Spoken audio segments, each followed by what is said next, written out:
Hello प्यारे बच्चों, कैसे हैं आप लोग। आज की वीडियो में हम वॉवल्स और कॉन्सोनेंट्स के बारे में कुछ सीखेंगे। तो वॉवल्स एंड कॉन्सोनेंट्स, ये जितने भी लेटर्स होते हैं उन सब में से अलग अलग साउंड्स निकलती है।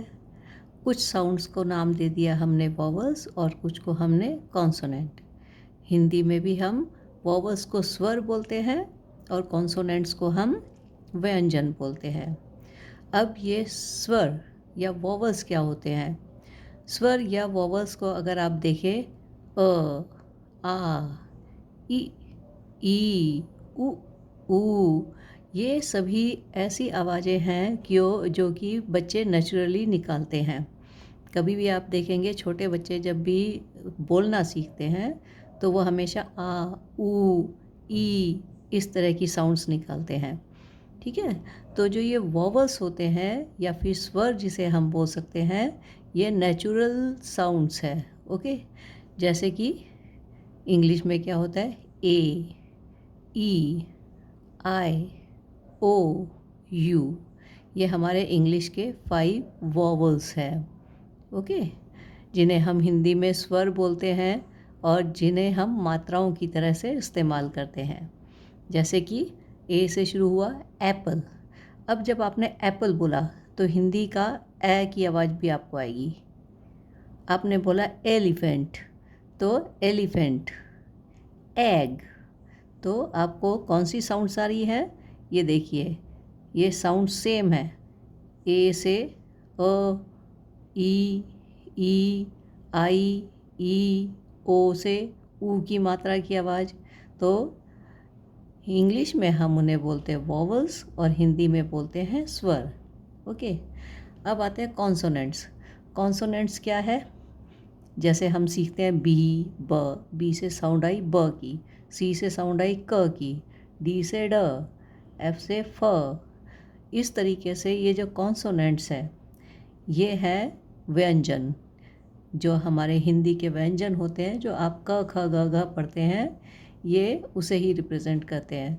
तो आप जब भी इंग्लिश और हिंदी भाषा को सीखना चाहते हैं तो आपको ये देखना होता है कि कौन से सिंबल से कौन सी आवाज़ आती है। ये सभी अक्षर, चाहे वो ए बी सी डी है, चाहे वो आ ई ई है, चाहे वो क ख ग घ है, ये हम जो आवाज़ें निकालते हैं उसके एक चिन्ह होते हैं। ठीक है। तो आवाज़ क में हम ऐसे बनाते हैं हिंदी में, और अगर इंग्लिश में क लिखना हो तो हम क्या लिखेंगे, के लिखेंगे। ओके। तो जब भी कोई आप अक्षर बोलते हैं तो आप उसकी साउंड देखिए, वो साउंड आपको हिंदी और इंग्लिश सब में मिलती है। जैसे कि अगर आप बोलते हैं बैट तो बैट में आपको ब की साउंड नज़र आती है। ओके। आप बोलेंगे तो ब सुनेगा आपको पहले। तो इंग्लिश में हम उसे बी बना देते हैं और हिंदी में ब। उसी तरीके से हमने बोला कैट।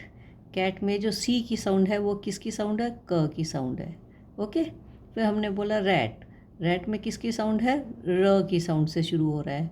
तो इस तरीके से जो इंग्लिश के वर्ड्स हैं उनको भी हम पढ़ना सीख सकते हैं। ठीक है। जी से ग की साउंड आती है। ठीक है।